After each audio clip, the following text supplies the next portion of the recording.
I would see a distinction in terms of posting things online, where one is heavy tutorial based, like kind of what you're talking about there, where it kind of saps the dopamine out of you to do the original thing. And also after a while you're like, here, fuck this. This is very boring. And after a while you run out of stuff to talk about, because it's not like you're generating alpha in the original activity. And then there is sort of what you're doing now, and what I aim to do once we're at a bloody Black Friday and I'm not working 14 hours a day, but one where it's just, here's my life, here's what I'm doing, not trying to sell you anything or anything like that. Just want to post this. Maybe you'll find it interesting, maybe you won't. Maybe it helps you, maybe it doesn't. I don't know. So it's sort of it's kind of a low obligation kind of thing for the viewer. It's like I'm doing some interesting things. I enjoy doing these interesting things. Maybe you might enjoy watching me do them, rather than heavy technical, you should do this, you should do that kind 100%. Of thing. It gets very, very boring, very fast. People love it. People love the lifestyle content. Like, of course. I've been doing... And it's valuable, actually. Oh, it's so valuable. Even if I were to... Sorry to jump in. If I were to see, let's say, Mike Thurston, for instance, our great friend from the yacht party. Close buddy, yeah. But I'd met him before, a time before that, and I was saying to him how even I found like his lifestyle content often more valuable than, let's say, the technical things he does, because you're looking at that and you set your mind to something from there.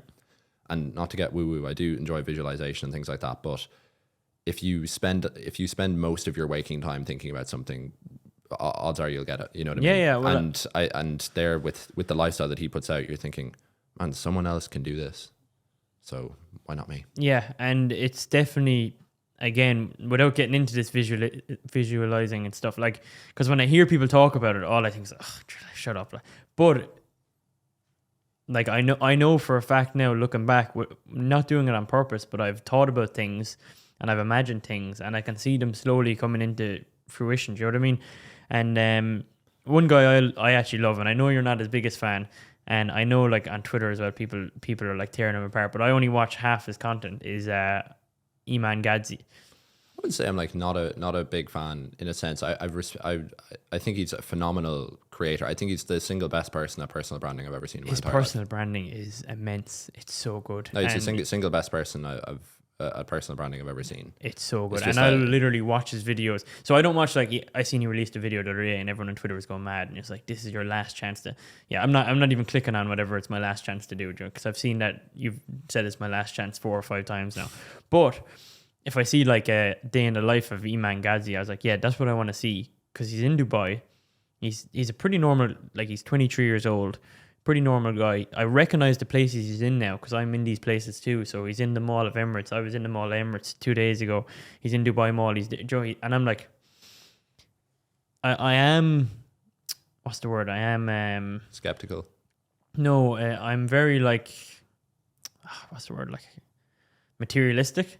And I can admit I am. Do you know what I mean? So like, I like watches, I like clothes, I like cars, which obviously he has a lot of, which I like too. And I know, like, you're like, some people think it's a bad thing to be motivated by that kind of stuff. And like, I've been to the stage where you buy it and you're kind of like, oh yeah, okay, that wasn't it. And I get it, but I do like it. And I do like the lifestyle of it. And I've just always liked that. Like, I do want a nice house. I want nice cars. I want nice things. Of course. And of course you need money to get them. And some people don't, but I think people who say they don't are either, there's some people who really, really don't care, who like really, really don't care. But other people, I think they just prefer not to admit that they care about that kind of stuff. Of course not, yeah. And these things fall into a life philosophy. In some way, it's like materialism is a life philosophy, which is that matter is more important than, let's say, the abstract or whatever you think or you feel, let's say. Then idealism is the exact opposite of that. And from one perspective, whatever angle the light shines on it, it's correct from that perspective. Yeah. You know, these things are all, from one angle, they're all correct. Yeah. All these different life philosophies. You know, these things, like you hear Floyd Mayweather talking about the finer things in life back in those old Showtime 24/7 episodes before his fights. Amazing. Definitely go back and watch those if you haven't seen him. Just incredible mindset training. Yeah, Floyd's nuts. But yeah, I'd completely agree with that. On that thing with the what we were saying before with the content side of things. I think I'm after losing my train of thought with that, but. Oh yeah, we kind of steered off it. But no, sorry. It's that your mind can you can kind of set your mind to things like that, and you know, from seeing someone actually living their life in that way. Yeah, and it can actually be more valuable for you than technical sort of content just because it actually shows you that it's possible in the first place. And it's a thing, like, you're either motivated by it or you're demotivated by it. And I find here, like, for example, when I'm driving to work, where our offices are in work, it's in a place called the Golden Diamond Park, which is on Shakeside Road, which is basically a mall for diamonds and gold. So right beside our work is a mall for diamonds and gold. And our trainer, he was telling me, like, he's walked out of our office in the past and he's seen, like, Floyd Mayweather, like, literally in the car park getting into his, with his entourage after buying a load of diamonds or gold or watches. He's seen the Tates there, like, multiple times back when they were kind of living around here.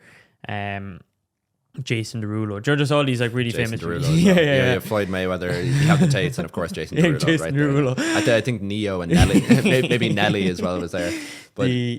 But so driving in, so when you're driving in, before you hit this Golden Diamond Park, they have all the car dealerships. So you've got a Lamborghini main dealer, McLaren, Ferrari. Then you've got these used cars. So there's, like, GQ, I think, is one of them. But there's, like, 7 Bugattis. So on my little spin, this 5 minute when I come off Shakespeare Road, just through the industrial park, basically, I see, like, 5 Bugattis. I could see 30 Ferraris. I see, and, like, some people be like, "Oh, I'm driving my Nissan Sunny," and I'm like, "Oh," but, like, that motivates the shit out of me, like, and I'm just like, all that stuff. It's not there for fun, like, someone's in there buying the stuff, like, and you see people driving around, you see, like, the watches, you see everything, and you're like, yeah, you're definitely in the right place to get there. Do you know what I mean? Yeah. Why not you? Yeah. Why couldn't that be me? Or even, like, in work, I find I've spoken to some guys. So I've started off now. This is a whole new career for me, like, going into real estate. So I started off in leasing, and I did my first 3 deals done within the first month, which I was really, really happy with. And I'll touch on that a bit because I've learned something very, very quickly about it, but I'll touch on that in a second. But some of the guys I've spoken to now that